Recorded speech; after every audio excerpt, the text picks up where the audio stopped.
ನಮಸ್ಕಾರ, ನೀವು ನೋಡ್ತಾ ಇದ್ದೀರಾ ಚುನಾವಣಾ ಚದುರಂಗ. ನಾನು ನವಿತಾ ಜೈನ್. ಚುನಾವಣಾ ಚದುರಂಗದಲ್ಲಿ ಇವತ್ತು ಪ್ರಮುಖ 3 ವಿಚಾರಗಳ ಬಗ್ಗೆ ನಾವು ಚರ್ಚೆಯನ್ನ ವಿಶ್ಲೇಷಣೆಯನ್ನ ಮಾಡೋದಕ್ಕೆ ಇದ್ದೇವೆ. ಪ್ರಮುಖವಾಗಿ ನಿಮಗೆ ಈಗಾಗಲೇ ಗೊತ್ತಾಗಿದೆ ರಾಜ್ಯದಲ್ಲಿ ಯಾವೆಲ್ಲ ರೀತಿಯ ಬೆಳವಣಿಗೆಗಳು ನಡೀತಾ ಇದೆ ಅನ್ನೋದು. ಲೋಕಸಭೆ ಚುನಾವಣೆ ಹತ್ತಿರ ಬರ್ತಾ ಇದ್ದಂತೆ ಈಗಾಗಲೇ ಎಲ್ಲಾ ರೀತಿಯ ಚಟುವಟಿಕೆಗಳು ಆರಂಭ ಆಗಿದೆ.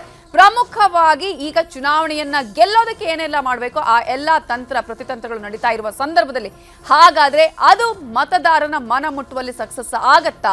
ಆ ರೀತಿಯ ತಂತ್ರಗಾರಿಕೆ ಯಾರ್ಯಾರು ಹೇಗೆ ಮಾಡ್ತಿದ್ದಾರೆ ಅನ್ನೋದರ ಸಂಪೂರ್ಣ ಮಾಹಿತಿಯನ್ನ ವಿಶ್ಲೇಷಣೆಯನ್ನ ಮಾಡ್ತೀವಿ ಇವತ್ತಿನ ಚುನಾವಣಾ ಚದುರಂಗದಲ್ಲಿ. ಮೊದಲಿಗೆ ಚುನಾವಣಾ ಚದುರಂಗ ಹೆಡ್ಲೈನ್ಸ್. ಕೇಂದ್ರದ ವಿರುದ್ಧ ರಾಜ್ಯ ಸರ್ಕಾರದಿಂದ ಅನುದಾನ ಕದನ. ನಾಳೆ ಬೆಳಗ್ಗೆ ದೆಹಲಿಯ ಜಂತರ್ ಮಂತರ್ನಲ್ಲಿ ಪ್ರತಿಭಟನೆ. ಹೋರಾಟಕ್ಕೆ ಬನ್ನಿ ಎಂದು ಬಿಜೆಪಿ ಸಂಸದರಿಗೂ ಸಿಎಂ ಆಹ್ವಾನ. ಬಿಜೆಪಿಗೆ ವಾಪಸ್ ಆಗ್ತಾರಾ ಲಕ್ಷ್ಮಣ್ ಸವದಿ? ಜನ್ಮದಿನದ ಶುಭ ಕೋರೋ ಬ್ಯಾನರ್ನಲ್ಲೆಲ್ಲ ಕಾಂಗ್ರೆಸ್ ಲೋಗೋ. ಘರ್ ವಾಪಸಿ ಚರ್ಚೆಗೆ ಫ್ಲೆಕ್ಸ್ನಿಂದ ರೆಕ್ಕೆ ಪುಕ್ಕ. ಉತ್ತರಾಖಂಡ್ನಲ್ಲಿ ಸಮಾನ ನಾಗರಿಕ ಸಂಹಿತೆ ಜಾರಿಗೆ ಸಿದ್ಧತೆ. ವಿಧಾನಸಭೆಯಲ್ಲಿ ಬಿಲ್ ಮಂಡಿಸಿದ ಸಿಎಂ ಪುಷ್ಕರ್ ಸಿಂಗ್ ಧಾಮಿ.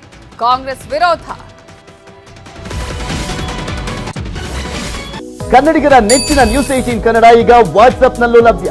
ಕರ್ನಾಟಕ, ದೇಶ ವಿದೇಶಗಳ 360 ಡಿಗ್ರಿ ಸುದ್ದಿಯ ವಿವರಗಳನ್ನ ನಿಮ್ಮ ಕೈ ಬೆರಳುಗಳಲ್ಲೇ ಪಡಿಲಿಕ್ಕೆ ಈ QR ಕೋಡ್ ಅನ್ನ ಸ್ಕ್ಯಾನ್ ಮಾಡಿ ನಮ್ಮ ಚಾನಲ್ ಫಾಲೋ ಮಾಡಿ, ನೋಟಿಫಿಕೇಶನ್ ಆನ್ ಮಾಡಿ.